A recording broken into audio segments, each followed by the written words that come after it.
آج 20 نومبر ہے 2021۔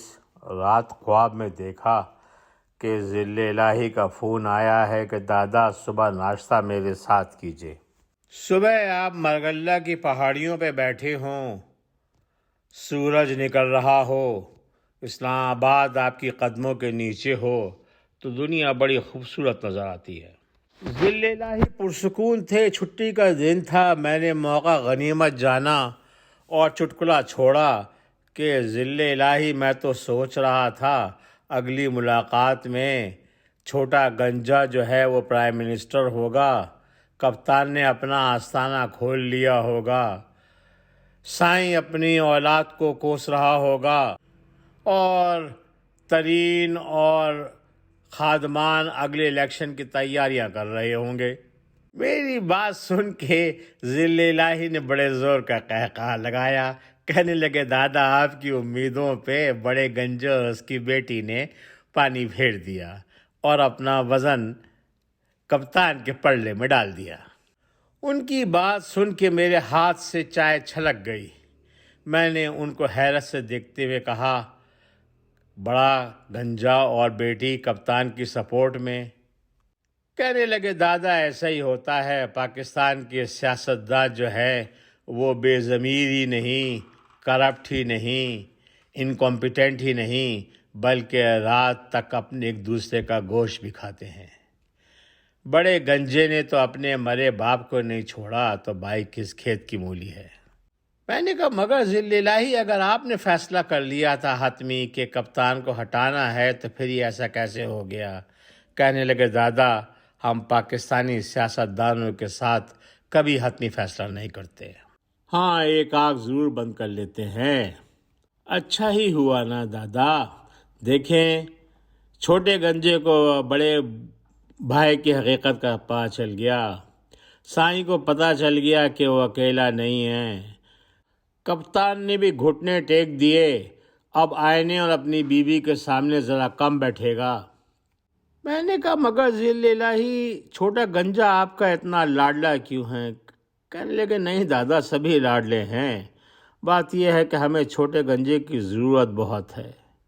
کپتان نے بڑا نا امید کیا ہے، نون لیگ کا کچھ بھی نہیں بگاڑ پایا، اب آخری امید ہماری چھوٹا گنجا ہی ہے، یہی کچھ کرے گا، پھر آگے جا کر ہم کو خادمان کو پنجاب میں براجمان کرنا ہے، ہمیں بڑی ضرورت ہے چھوٹے گنجے کی۔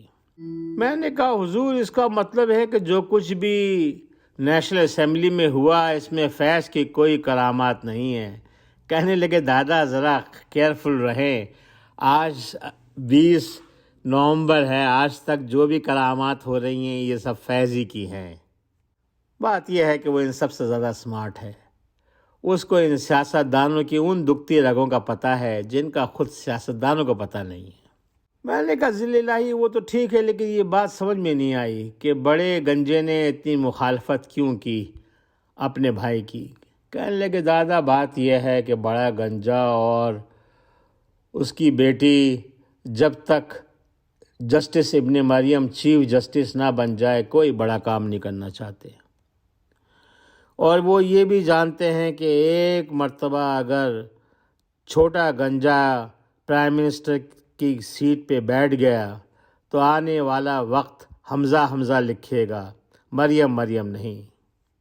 میں نے کہا ذل الہی لیکن آپ خادمان کے اتنے خادم کیوں بنے ہوئے ہیں؟ کہنے لگے دادا کیا کرے، کپتان نے تو نون لیگ کو پنجاب میں بجائے کمزور کرنے کے اور مضبوط کر دیا، اب ہمیں سوائے خادمان کے کوئی بھی امید کی کرن نظر نہیں آتی۔ میں نے کہا اس کا مطلب ہے کہ آنے والے وقتوں میں 3 نہیں 4 طاقتیں ہوں گی۔ کہنے لگے دادا پتہ نہیں شاید 5 ہوں، آپ ترین کو انڈر اسٹیمیٹ نہیں کریں، وہ ہمارا بلیک ہارس ہے، کس کی تباہی اس کے ہاتھ لکھی ہے یہ صرف آنے والا وقت بتائے گا۔ کہا ذل الہی کیا فیض سب کام اپنی مرضی سے کرتا ہے؟ کہنے لگے نہیں دادا یہی تو سیاستدانوں کی سمجھ میں نہیں آتا، ہم ایک انسٹیٹیوشن ہیں، ہمارے یہاں فیصلے انفرادی نہیں اجتماعی ہوتے ہیں، اور جب ہم ایک فیصلہ کر لیتے ہیں تو اس کی عزت کرتے ہیں، چاہے ہمارا جنرل جہازی پہ کیوں نہ بیٹھا ہو۔ آپ کو یاد ہوگا مشرف کی واپسی سری لنکا سے۔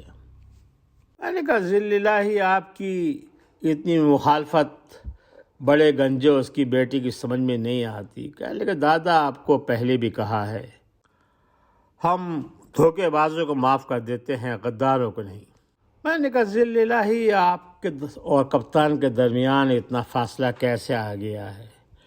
کہنے لگے دادا کپتان بھی وہی غلطی کر رہا ہے جو پرانے سیاستداں کرتے رہے ہیں۔ اس کو یہ بات سمجھنا چاہیے کہ ہم ایک انسٹیٹیوشن ہے، ہمارے یہاں فیصلے بیویوں سے پوچھ کے نہیں ہوتے بلکہ کور میں ہوتے ہیں۔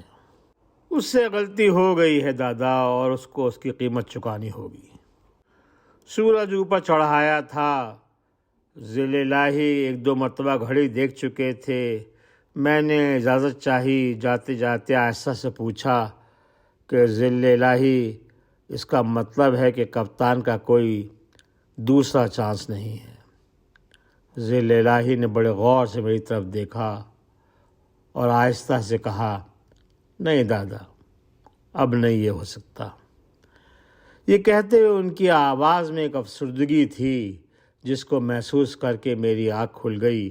بہت شکریہ نعمان۔